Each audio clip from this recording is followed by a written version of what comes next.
हज़रत मूसा अलैहिस्सलातु वस्सलाम ने, सहीह बुखारी में आता है कि अल्लाह ने, बनी इसराइल ने हज़रत मूसा से पूछा कि इस वक्त ज़मीन में इस वक्त सबसे बड़ा आलिम कौन है। हज़रत मूसा ने फरमाया मैं। जवाब बिल्कुल दुरुस्त था, पैगंबर से बड़ा आलिम कोई भी नहीं। तो अल्लाह को हज़रत मूसा का जवाब पर इश्काल नहीं था, अंदाज़े जवाब पर इश्काल था कि पैगंबर को यह कहना चाहिए था कि सबसे बड़ा कौन है, अल्लाह है, उसके बाद मैं हूं। तो अल्लाह ताला ने हज़रत मूसा अंबिया की जो मामूली सी लग़ज़िशें भी वो काबिल गिरफ्त होती हैं, ज़रा सी भी अल्फाज में भी बेहतियाती हो जाए ना तो वो भी काबिल गिरफ्त होती है। लेकिन ये अंबिया के साथ है, हर आदमी को इस पे क़यास नहीं करना चाहिए। लोग, मैंने बताया ना, ज़रा सी बातों को पकड़ते हैं, यूं की बोला, भाई इंसान है, सब कुछ बोलेगा। तो अल्लाह ने कहा कि जाओ, एक बस्ती है, वहाँ मेरा एक बंदा रहता है, उसके पास वो उलूम हैं जो आपके पास नहीं है। हालांकि हज़रत मूसा के पास जो उलूम थे वो उनके पास नहीं थे, हज़रत खज़िर अलैहिस्सलाम के पास। और हज़रत मूसा के उलूम की अहमियत खज़िर अलैहिस्सलाम के उलूम की अहमियत से ज़्यादा, क्योंकि ये शरीयत का इल्म रखते हैं, वो शरीयत का इल्म नहीं रखते। हज़रत मूसा अलैहिस्सलाम अपने खादिम को लेके चले, उनके साथ खादिम भी था। तो मछली साथ रखी खाने के लिए, इससे पता चलता है कि अंबिया अच्छी चीज़ें खाते हैं, फ़िश, सही है ना। अंबिया की खुराकों में कभी भी कोई गलत चीज़ नहीं होती। खैर, किस्सा मुख्तसर ये कि जब वहाँ पहुँचे, बहुत दूर चलते चलते थक गए, तो वहाँ हज़रत खज़िर अलैहिस्सलाम से मुलाकात हुई। हज़रत मूसा ने फरमाया कि हल अत्तबीउका अला अन तुअल्लिमनी मिम्मा उल्लिमत रुश्दा, सुना है कि अल्लाह ने कुछ बातें आपको बताई हैं तो मैं आपको फॉलो करना चाहता हूँ। हज़रत खज़िर जानते थे ये जलाली पैगंबर हैं और इनको अल्लाह ने दीन की तबलीग के लिए भेजा है, ये मेरे साथ, बोलो भाई, नहीं चल सकते। फरमाया इन्नका लन तस्ततिअ मई सब्रा, ए मूसा तू मेरे साथ सब्र नहीं कर सकता, कोई भी ऐसा काम मैं करूँगा जो बज़ाहिर गलत होगा तो तू खामोश नहीं रहेगा, तू तो पैगंबर है, पैगंबर तो मुनकर को मिटाने के लिए आते हैं। हज़रत मूसा ने फरमाया कि इंशाअल्लाह अल्लाह ने चाहा तो मैं क्या करूँगा, सब्र करूँगा। वाला आसी लका अमरा, और आपकी इस मामले में नाफरमानी नहीं करूँगी क्योंकि तो अल्लाह ने भेजा है मुझे आपके पास। तो कहा फिर ठीक है, फिर चलते हैं ठीक है ना, अब खामोशी से सफ़र करना मेरे साथ। फन तलाका, दोनों निकले, एक किश्ती में सवार हुए, रकीबा फिस सफ़ीना, किश्ती में बैठे हैं। जब किश्ती पार हुई है तो हज़रत खज़िर ने उस किश्ती का एक फट्टा तोड़ दिया, ऐबदार बना दिया। हज़रत मूसा अलैहिस्सलाम को बड़ा गुस्सा आया कि बिला वजह एक मासूम आदमी की किश्ती को क्या कर दिया, बेड़ा गर्क कर दिया, उसकी किश्ती का तोड़ दिया उसको। लक़द जीत शय्यन इमरा, कहने लगे आपने तो अजीब ही काम किया, जुल्म किया उसके ऊपर। हज़रत खज़िर ने फरमाया अलम अकुल लका, बेटा नहीं छेड़ो किसी चीज़ को, अलम अकुल इन्नका लन तस्ततिअ मई सब्रा, मैंने कहा नहीं था कि आप मेरे साथ सब्र नहीं कर सकते। हज़रत मूसा को अपना वादा याद आया, कहने लगे ला तो आखिदनी बिमा नसीतु, भाई अगर कोई आदमी भूल जाए ना उस पर उसकी पकड़ नहीं करनी चाहिए भूले से बहुत कुछ हो सकता है इंसान के साथ, और इतनी टेंशन में ना डालें, बस अब नहीं पूछूंगा। फ़न तलका, आगे चले हैं दोनों। हत्ता इदा लकिया गुलामन, एक नौजवान नज़र आया, हज़रत खज़िर गए उसकी गर्दन काट दी उसको क्या कर दिया, कत्ल कर दिया। हज़रत मूसा ने फरमाया क़तलत नफ्सम बिग़ैरि नफ्स, बग़ैर किसी कत्ल के आपने एक इंसान को कत्ल कर दिया। नफ्सन ज़किया, मासूम जान। लक़द जीत शय्यन नुकरा, बहुत बड़ा जुर्म है ये, इंसान को मार दिया आपने। हज़रत खज़िर ने फरमाया अलम अक़ुल लका इन्नका लन तस्ततिअ मई सब्रा, मैंने कहा था मूसा आप मेरे साथ सब्र नहीं कर सकते। अब हज़रत मूसा ने कहा इन सअलतुका अन शैइन बादहा फला तुसाहिबनी, अब मैं ख़ुद अपनी सज़ा तजवीज़ कर रहा हूँ, अगर मैंने मज़ीद कोई सवाल पूछा तो आप मुझे अपने साथ न रखें, वापस चला जाऊँगा मैं, यही मेरी सज़ा है, अब नहीं पूछूँगा। फ़न तलक़ा, फिर निकले। हत्ता इदा अतया अहल क़रयतिन इस्ततअमा अहलहा, एक बस्ती में गए, वहाँ बस्ती मुसाफिर थे, तो बस्ती वालों से कहा कि भाई हम मुसाफिर हैं, थोड़ा हमारे लिए कोई खाने पीने का इंतज़ाम किया जाए, मजबूर है।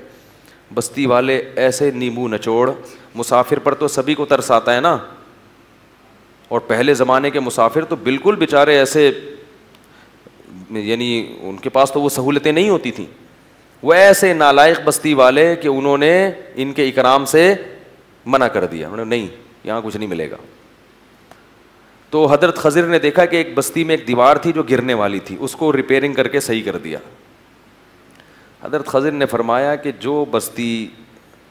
जिस बेचारों ने कुछ किया नहीं था उनके साथ तो ऐसा सलूक किया, किश्ती तोड़ दी, बंदा मार दिया बगैर किसी वजह, और जो नालायक थे उनकी दीवारें सही हो रही। अगर करनी थी तो पैसे तो लेते, उनसे क्या लेते, पैसे लेके कर लेते ये काम। ऐसे नालायकों के साथ एहसान किया आपने। हज़रत खज़िर ने फरमाया हादा फ़िराक़ु बैनी व बैनिक, ए मूसा मेरे और तेरे दरमियान जुदाई, बस अब हम दोनों साथ नहीं चल सकते।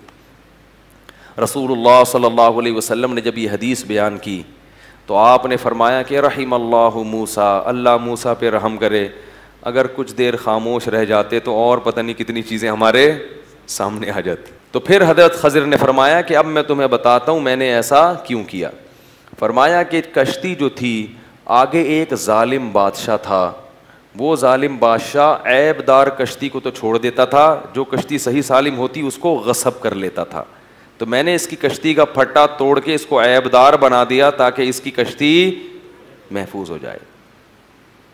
और ये जो नौजवान बच्चा था, इस बच्चे के बारे में मेरे रब ने मुझे बताया कि ये बड़ा होकर अपने माँ बाप का नाफरमान बनेगा, इसके वालिदैन नेक लोग हैं, तो अल्लाह ने चाहा कि इसको मार दें और इसके बदले इनको दूसरी औलाद दें जो अब बड़े होकर अपने वालिदैन की आंखों की ठंडक बनेगी। ये नाफरमान होता, जहन्नम में जाता और वालिदैन को भी सताता दुनिया में। और तीसरा जो मसला था, वो जो दीवार थी वो यतीम बच्चों का खजाना उसके नीचे दफन था।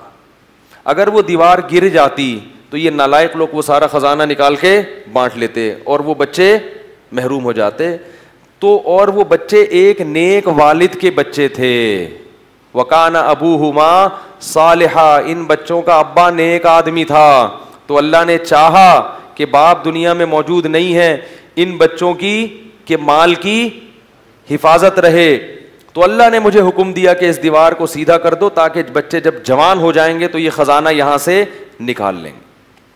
और कहा कि इनमें कोई भी काम मैंने अपनी मर्जी से नहीं किया, ये सब किसके हुक्म से किया है, अल्लाह के हुक्म से। इससे हमें चंद असबाक मिलते हैं। एक तो ये हजरत मूसा अलैहिस्सलाम की नहीं अनिल मुनकर का जज्बा, क्योंकि पैगंबर थे ना, पैगंबर किस काम के लिए आते हैं, बुराई को रोकने के लिए। तो जो चीज़ नजर आई ना जाहिरन बुराई है, उस पर खामोश नहीं हुई, ये फजीलत है मूसा अलैहिस्सलाम की। दूसरी बात हमें ये पता चलती है कि अल्लाह अपने गैब के पर्दों से कैसे कैसे दुनिया में काम बना रहे होते हैं। हम समझ रहे होते हैं गलत हो रहा है, लेकिन हकीकत में सही हो रहा होता है। अब देखो, उन बच्चों का बाप नेक आदमी था, अल्लाह ने खज़िर अलैहिस्सलाम को भेजा कि अब्बा चूंकि नेक था, इंतकाल हो गया है, तो इनके बच्चों की प्रॉपर्टी महफूज रहनी चाहिए, ख़जाना महफूज रहना चाहिए। तो खज़िर अलैहिस्सलाम को जाके भेजा कि दीवार को सीधा करके आओ। इससे पता चलता है कि नेक बाप की औलाद का भी अल्लाह ताला ख्याल रखते हैं। उस बाप की वजह से आप अगर नेक ज़िंदगी गुजारोगे तो इसकी बरकतें आपकी औलाद गरीबी में उठाएगी। कुरान ने यह क्यों कहा कि उनके अब्बा नेक थे? सिर्फ यतीम होना काफ़ी नहीं था, अब्बा का नेक होना, इसलिए उनकी हिफाजत की गई है उनके ख़जाने की। अलबत्ता ये ज़रूर रखें कि इससे लोग ना कुछ गलत भी इस्तेदलाल करते हैं, कहते हैं अच्छा इसका मतलब है दुनिया में कुछ इस किस्म के लोग होते हैं जिनको अल्लाह ने ऐसे इख्तियारात दिए हुए हैं कि वो किसी को मार भी देते हैं, ज़िंदा भी कर देते हैं, और यूँ भी दीवार भी सीधी कर देते हैं, ये भी कर देते हैं। तो मैंने फ़लानी जगह देखे एक बुज़ुर्ग वो ये कर रहे थे। तो याद रखो, अल्लाह ने इख्तियारात किसी को भी किसी किस्म के, बोलो भाई, नहीं दिए हैं। हज़रत खज़िर के पास कोई इख्तियारात नहीं थे, उनको अल्लाह ने इल्हाम किया। अगर पैगंबर थे तो वही की, वली थे तो इल्हाम किया, और इल्हाम इतना मजबूत कि वो यकीन की माना में होता है। तो वो उन्होंने अल्लाह के हुक्म से ये काम कर दिया। तो अल्लाह बाज़ दफ़ा फ़रिश्तों के ज़रिए काम ले लेते हैं अपने बंदों के लिए, इंसानों के ज़रिए ले लेते हैं, जानवरों के ज़रिए भी ले लेते हैं बाज़ दफ़ा।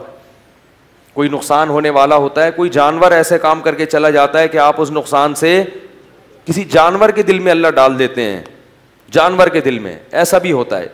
तो हमें इससे मतलब नहीं है कि कौन काम कर रहा है, हमें इससे मतलब है कि काम करने वाला कौन है, अल्लाह है, और वो नेक लोगों की मदद गैब से, बोलो भाई, करता है। इस वाक़े में हमें यह सबक मिलता है।